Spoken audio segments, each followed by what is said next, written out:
Okay, thank you all for joining our webinar today for job seekers with disabilities. Our presentation today is on mentorship, and our presenters are Mylene Padolina, who is the Student Initiatives Program Manager for the U.S. Business Leadership Network, or USBLN, as they're often known, and Kathleen Lee, who is the Business Outreach Specialist at Cornell University's ILR School.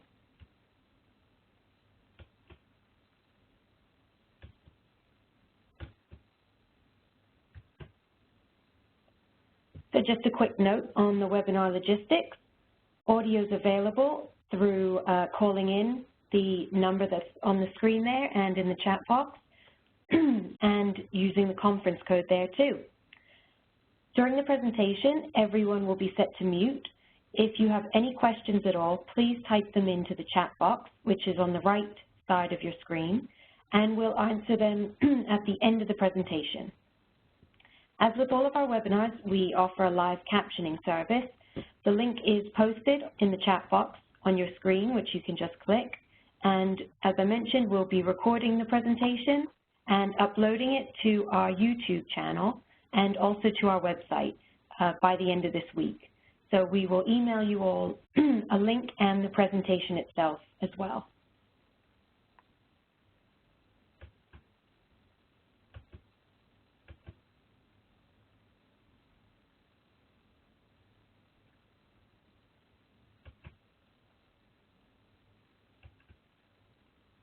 So first, I just want to say a big thank you to our Getting Hired employer partner, HSBC, whose supports made this webinar possible. As one of the world's largest financial services organizations, their global network covers 72 countries and territories in Europe, Asia, the Middle East, Africa, North America, and Latin America. HSBC's global workforce comprises of nearly 140 different nationalities who speak 145 different languages. One of the ways they aim to create an inclusive work culture is through 50-plus employee resource groups, covering areas such as gender, ethnicity, age, sexuality and orientation, disability, religion, and working parents. You can search and apply for hundreds of their open positions now hiring in New York, New Jersey, and Illinois, all on gettinghired.com.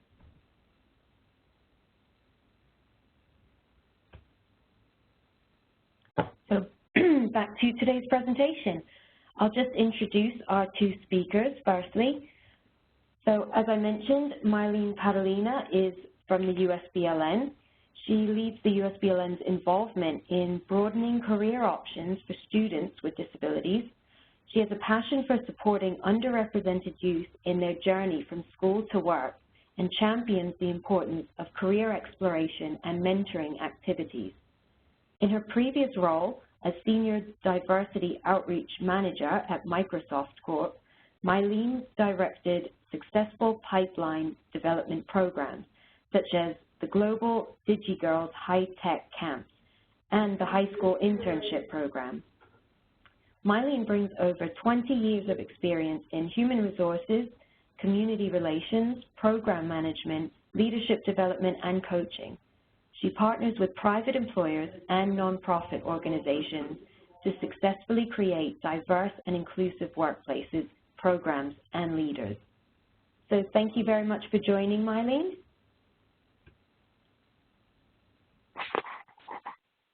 Thank you so much, Gabrielle.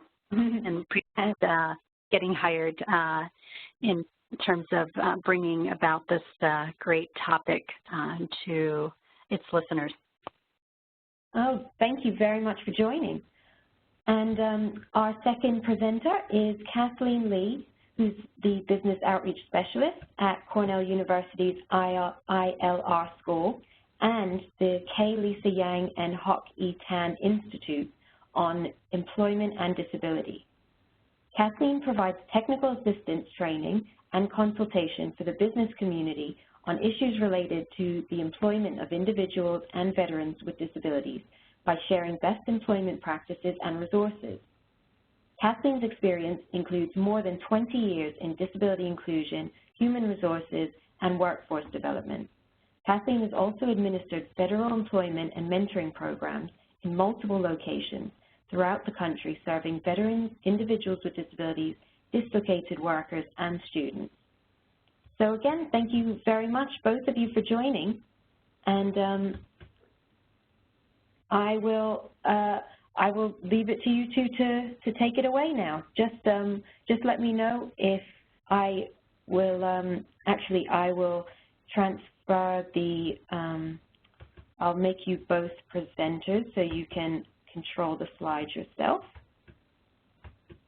Or I can. Would you prefer me to change the slides when you let me know, or would you prefer to change them on your own? I'll go ahead and do that, Gabrielle. You can just okay. throw me that green ball, and I'll take it from there. Okay, great.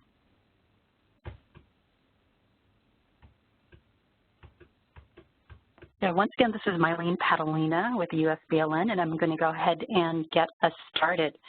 So this is a topic that Kathleen, Lee, and I love to talk about and are so vested in, because we know from our own experiences how important it is to have a mentor in every aspect of our lives. We both benefited from mentors, especially in our careers, to get us to where we're at this point in time. So we want to get started with telling you a little bit more about the mentor's roles and key qualities that make for an excellent mentor. So going to our slide, we have an infographic here for you that provides different words that describe a mentor. So a mentor is an advisor, role model, a confidant, a person who is brokering resources, and in some cases, mentors can certainly become friends as well. Some of the key qualities that make for an excellent mentor include being patient, being open, committed to their mentee and supporting that mentee in whatever aspect of their lives that they want to improve, help them to reach their goals. And in doing so, they're offering that empathetic and sympathetic ear, being respectful, certainly being genuine in their communications and relaying information that will be helpful to a mentee, even in some situations where it might be difficult information to hear. Mentors can certainly be for specific situations. It can be a long-term mentor. What we found, certainly in our own experiences, as well as the work that we do, that there's got to be commitment on both parts, both the mentor and the mentee, for the relationship, and certainly a plan of action for what the mentoring pairs want to accomplish. So in talking a little bit more about successful mentoring relationships, I'm going to turn it over to Kathleen to talk about commitments on both parts of the individuals responsible for that relationship. And then more specifically, since we assume that we have a lot of people on the call that are interested in becoming mentees, Kathleen's going to talk a little bit more about responsibilities from a mentee standpoint. Well, thank you, Mylene. And as you can see, there are 4 different areas that we see these components make successful mentoring relationships. And that includes, and first and foremost, that commitment, the trust and respect in those relationships, the expectations, really knowing what each role is for the mentor and the mentee, and then specifically the type of communications that will best augment success. So in breaking these down a little bit more thoroughly, commitment, we want to make certain that mentees will meet their commitments made by their mentor. There's going to be a lot of assignments, the different types of communication that you're going to have in terms of your goals and objectives, but making that commitment to your mentor, you're going to want to ensure the success by following through on all of that. That can be just a networking contact. It can be updating your resume, practicing interview skills, lots of different things. And any relationship is going to have time and energy that needs to be devoted and invested in to make certain that your intent for the mentoring relationship works out well. So whatever you plan on getting out of the mentoring relationship, and that really goes two ways, both the mentor and mentee are going to benefit from the relationship. And we'll talk a little bit more about that later on in the webinar. We want the mentees always, in any program that you may be participating in, you need to take an active role. This is your mentoring program, your mentoringship. You want to drive that relationship and really guide the activities. You know best on what you need in your career, or having some ideas of what you may want out of the relationship. So being able to convey that is very, very important. So make those commitments. Very similar to any other type of relationship. It starts with the commitment and being all in for that success. Certainly building that trust and respect with your mentor. You have to value the time and energy that it takes for a relationship, and also understanding the value, knowledge, and experience that mentor is going to bring into the relationship. Oftentimes you're matched on specific parameters. That may be your vocational goal. It may be your your major area of study, the type of job that you want. So those are all ways to ensure that you're matched up with the right person. You need to be very open to hearing different ideas, or maybe a new way of learning some type of task in the mentoring relationship. So just being open to that. You're not going to know it all. Certainly your mentor won't either, but really being open to new ideas and the different ways to learn information related to career development. And also being able to build that confidentiality with your mentor. There's going to be a lot of information that's shared. You want to make certain that you're building that trust, so that information is not only confidential, but you feel comfortable in exchanging that type of relationship. So there's a lot of trust and respect that is a part of this. One of the areas we really focus on is expectations. In order to be successful, you need to know what is expected of you as the mentee, and certainly what the mentor will provide to the relationship, and not really asking too much or too little, so really gauging that. You want to maintain professionalism throughout the program. That's being on time. If you have a conference call, or if you're meeting a mentor or any other networking professional, being very prompt and being on time. Time is very valuable to everyone. So just really maintaining that professionalism and how you speak, how you interact with others. Be as positive and enthusiastic as you can. That's certainly important. The more energy and the more positive you are, that really correlates with a successful mentoring relationship. If you have homework or tasks that may be delegated to you by your mentor, make certain that you do that. If something comes up where you may not be able to finish something, just communicate that to your mentor. That's very important, really staying on that same page and having that communication. Along with that, being prepared for meetings. If you have specific ideas for that meeting and you're supposed to bring information to the meeting, you're going to certainly want to be prepared to do that. And as Mylene briefly mentioned, being able to accept that constructive feedback and then being able to maybe shift gears and act on what feedback has been given to you. That can be just some effective feedback on your resume, or maybe how best to network with others. Those type of issues are very, very important. And that leads us to communication. And we know in any type of business relationship, communication is key. You're going to want to communicate on a regular basis. We found that the more regularly you communicate with a mentor, the more successful and positive that relationship is going to be. And you'll determine how often you're going to communicate and what mode of communication, whether that's by phone, through Skype, maybe emails, those type of different communication modes. But make certain that communication is very effective and efficient the time that you are spending with your mentor. Be open and honest about sharing your thoughts and concerns. The mentor needs to know where you're at to make certain that they're providing you the appropriate information and advice at the right time and in the right way. Certainly, if you need any assistance, being able to ask for help when you need it is very important. And that goes back to really building that relationship, trusting them to keep information confidential and really meeting you where you are at.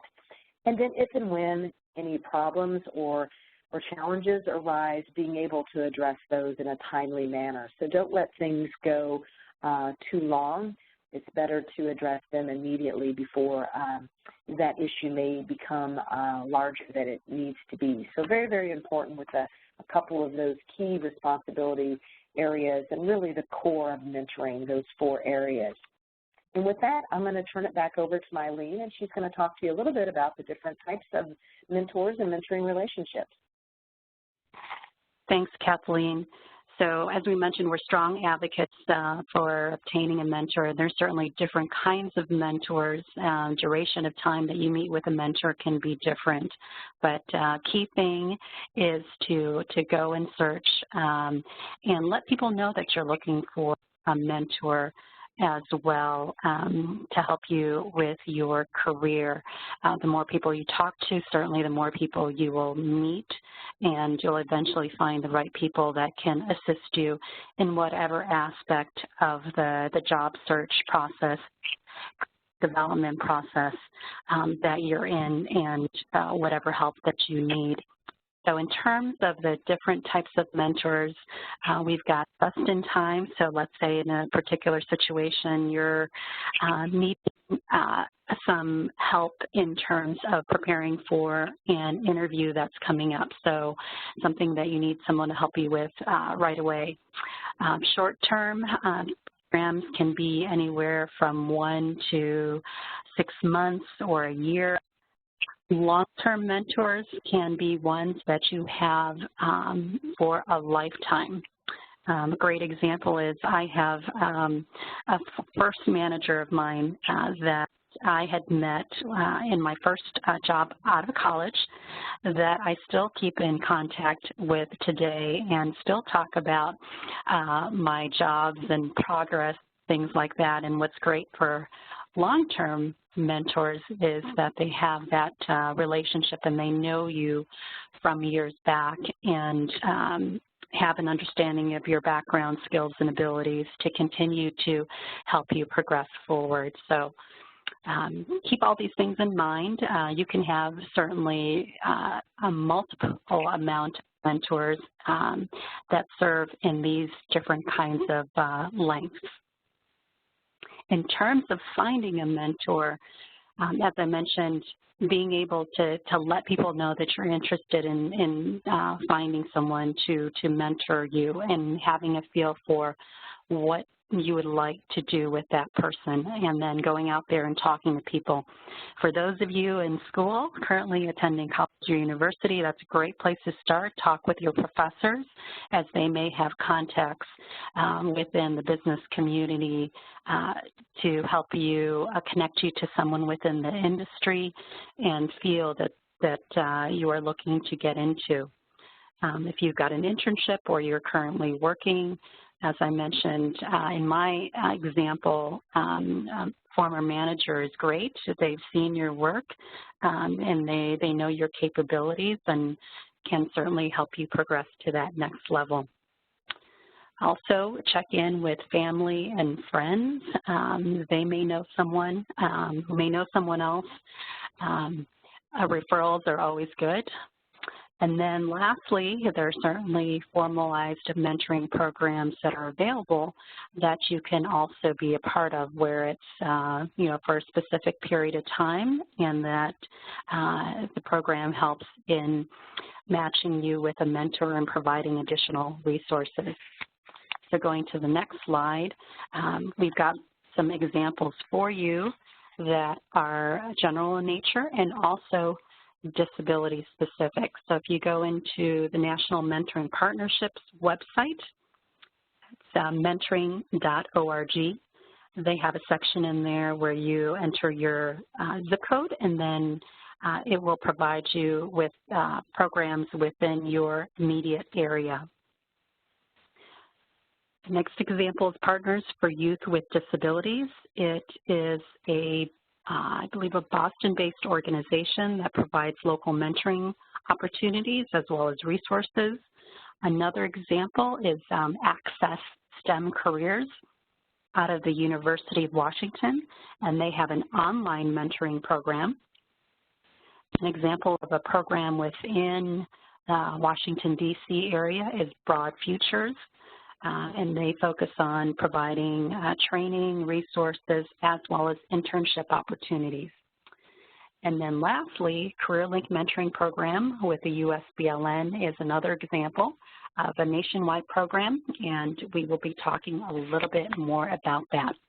So going on to the next slide. CareerLink Mentoring Program is partnership with Cornell University. And it's a 6-month mentoring program focused on college students and recent college graduates with disabilities. We have a special emphasis on the students and grads with STEM majors, the science, technology, engineering, and math. And we also support students and recent graduates with a veteran status. The program began in 2012 as a pilot program with the Office of Disability Employment Policy at the Department of Labor, and has continued based on funding from 2 foundations, the Mitsubishi Electric America Foundation and the Walmart Foundation. And it's also supported by USBLN member companies. With the CareerLink Mentoring Program, the volunteer mentors are coming from USBLN member companies. And USBLN has a number of companies in all different kinds of industries. So in terms of examples of the kinds of companies that are part of the mentoring program, we've got companies in the financial and banking industry. Examples are Ernst & Young or EY. We've got banks such as Wells Fargo, BMO Financial Group. We've got companies in the aerospace technology sector. So we've got Boeing, Lockheed Martin, Northrop Grumman, been longtime supporters, BAE Systems.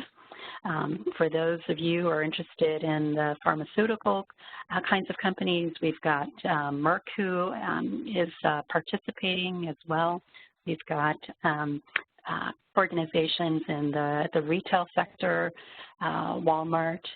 We have Lowe's, and we've had Starbucks, and telecom, Verizon, Comcast. So a variety of industries participate. I'm going to turn it over to Kathleen, who's going to talk a little bit more about where we source mentees and also the matching process.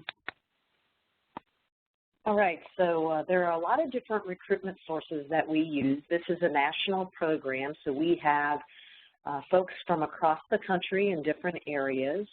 So one of the things that we want to do is really take a look at broad recruitment sources.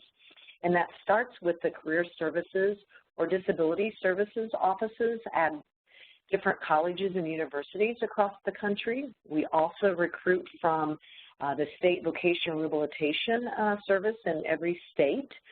We look at personal referrals. We mentioned networking, and that also includes peer networking. So we have mentees who refer some of their friends and peers that are attending school or may be a part of a disability program. So they refer individuals, and that just shows the testament to the program. They've seen success in the program, so they refer others that can have like experiences.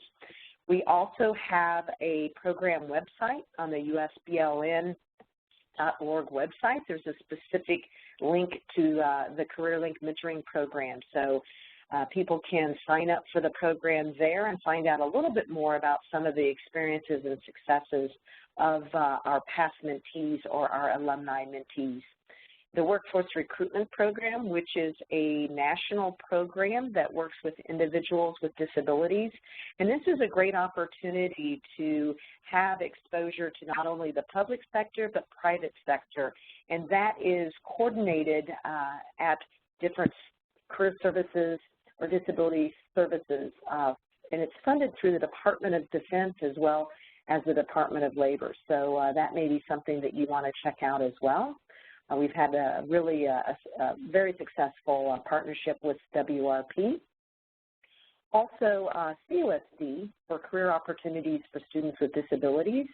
That's a great organization that is headquartered out of the University of Tennessee, and they do a lot of recruitment on campus and also work with a lot of employers across the country.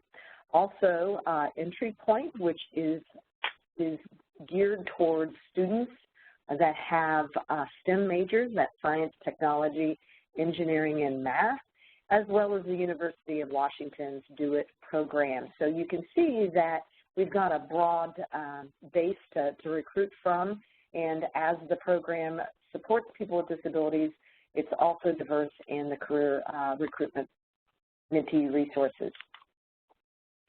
Some of the matching process, we look for specific parameters to match people on. We have both the mentors as well as the mentees fill out a profile form, which serves as our application form. And on this form, there's a variety of information, not only contact information, but more information about the work experience that the mentors have had, a little bit on their education, what their interest is, why they're supporting the program and being involved. And then for the mentees, a little bit about their area of study or their career major, and also a little bit about some of those specific mentoring activities that Mylene will discuss, so we can make really good matches, not only on education and work experience, but also some of the other areas of interest. We match in terms of not only the major or the career interest of the mentee, as well as the mentor. Many of them choose to mentor a specific type of candidate if they've got a similar major or some of the similar work experience that they feel will be a good match. Also, the geographical location. It's very important to match individuals up in the same areas for a variety of reasons. One, that provides them the opportunity to meet in person or face-to-face. Also, they will know the city or the region and have a lot of contacts that they can help the individual mentee make. And then lastly, some of those personal interests or hobbies. We really want to make that engagement and connection with the mentor and mentee. So I'll have Mylene talk a little bit about the timelines and some of those mentoring activities so you have a better gauge on that. Thanks, Kathleen. So with the CareerLink Mentoring Program, we're actually in the midst of mentee recruitment and preparing them for the mentoring program that starts in April. So if you're interested and looking for a mentor, here's one way in which to do that through our program. And as Kathleen had mentioned, our website, feel free to go in there and you'll find more information on how to apply. So April through September is a 6-month period.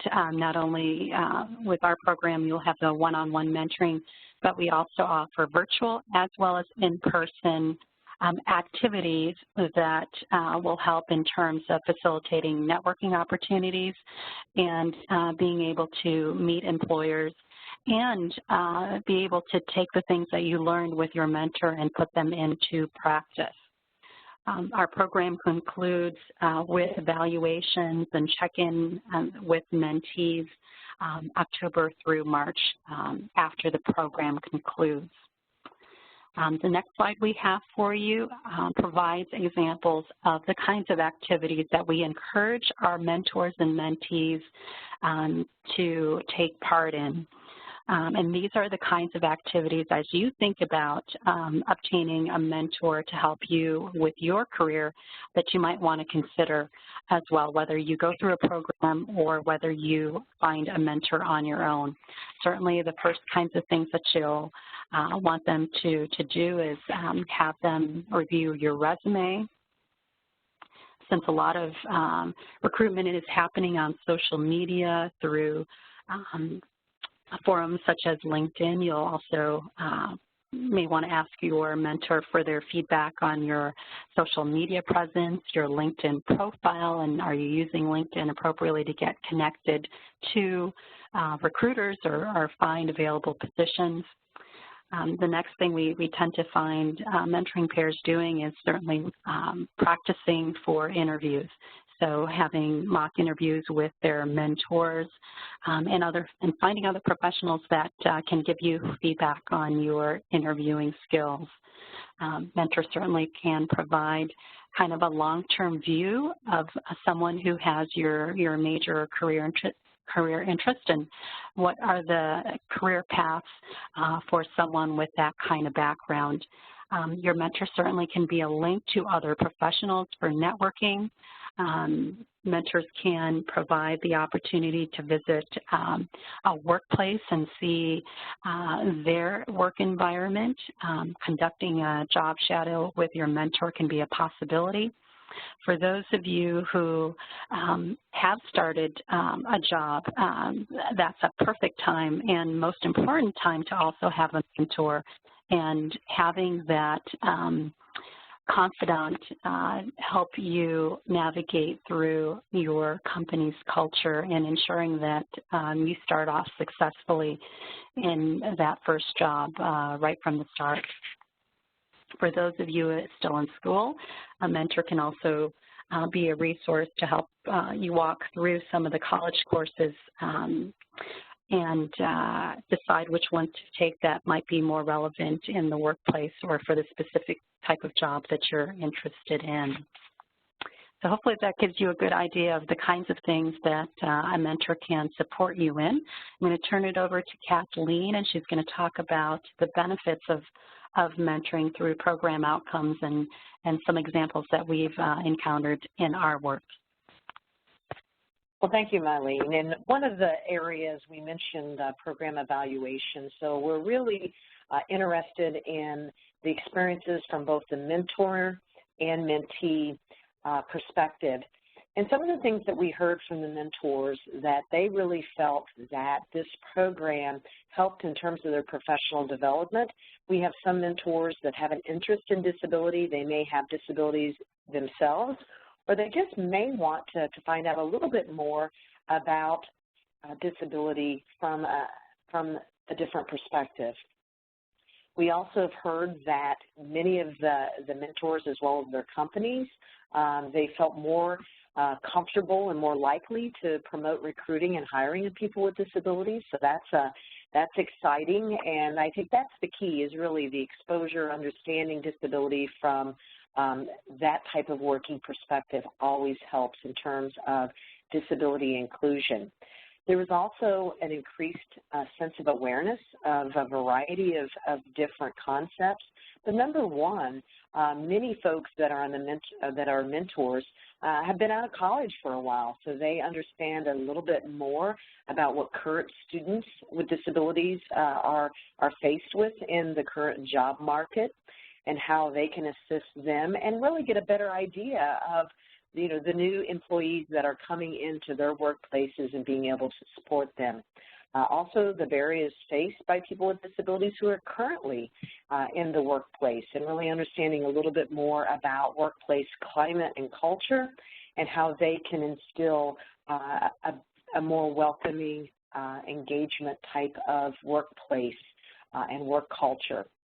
And then also about disability disclosure issues, being a little bit more comfortable with having those conversations about disability and the best ways to do that. So that's another key area going through that training and really increasing their disability acumen. So for the mentees and some of the program outcomes that were developed is just really understanding how to set specific career goals and how to achieve those. And oftentimes that's much more than just gaining an education. It's really how to best approach a job search, how to do that collectively, and knowing who to work with, And it certainly starts with having a very good professional network, so having a variety of contacts specifically targeted towards you meeting your career goals, and being comfortable with that. Many people don't have access to a professional network, so being able to build that and have a better understanding of how to do that through some of the mentors in their companies, and really just working collaboratively to build that network, both on the professional side as well as some of the peer networking. Being able to increase their confidence in looking for jobs and also achieving those career goals. So really working together as a team with the mentors, other mentees, everyone helping one another. And really the increased confidence that they have in terms of the job-seeking skills. We work with folks on the elevator speech, being able to meet new individuals and professionals, and being comfortable with those conversations and knowing how to approach using your elevator speech, when to use it, and then looking at some of the follow-up activities. So just understanding a better way to approach the job search. Also the increased knowledge about the different ways to search for a job. That's more than just using social media, being able to make contacts with others and doing that very strategically. And then also using the mentors programs to build those links to job opportunities. We've had a lot of successes in this area. Part of the program, we have a matchmaking session. So this is really speed matchmaking. So only 5 to 10 minutes working with a variety of different professionals, sitting down with them and briefly talking a little bit about the types of positions that they have in their company, what you're interested in. And a lot comes from that. People remember the candidates. They have copies of the resumes.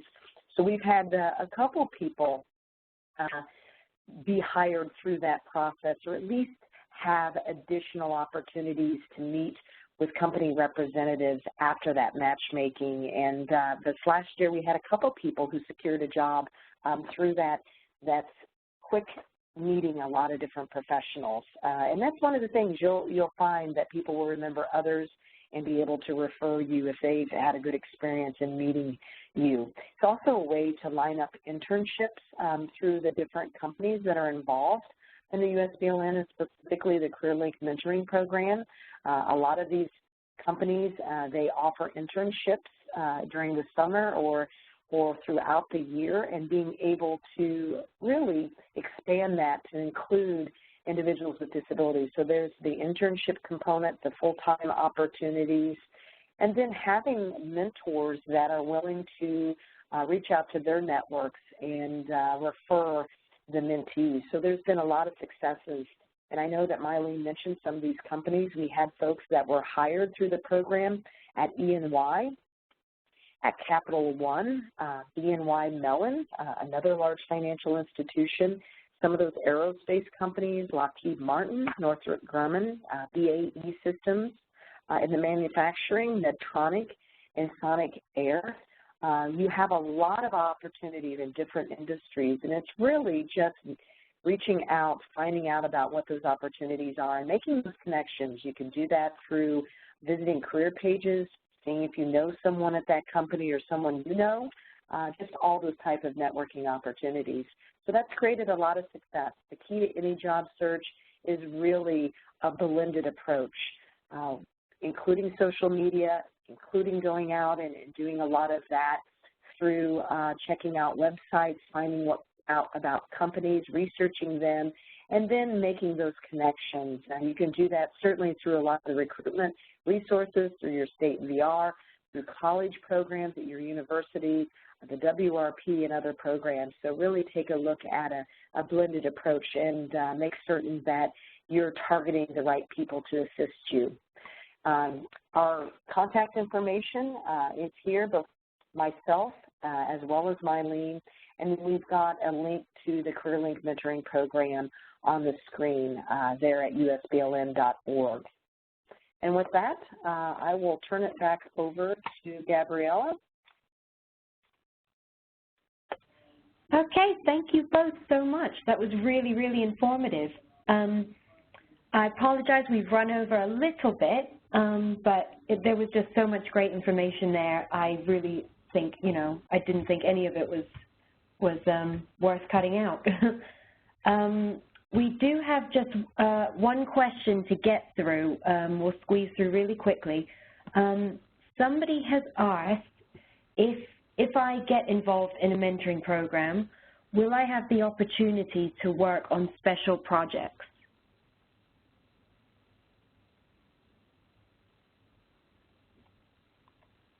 So I don't know which one of you would like to address that, but. Well, I'll start with that, Gabrielle. This is Kathleen, and it really, the projects that you want to work on, I mean, obviously, if you're working with a mentor that can assist you with that, or at the company, they may have you work on something specific. This is certainly a process where you want to learn and do. So the more practical you can make that, working on different activities. We mentioned mentoring activities, but there can certainly be another project. We've had an example where someone worked with their mentor in their specific company to help them on disability inclusion. They attended a lot of conferences and different activities, so they were going with their mentor to help on a specific job task that the mentor had. So that student really worked as an assistant on that. So yes, absolutely, if that is mutually agreed upon with the mentor and their company.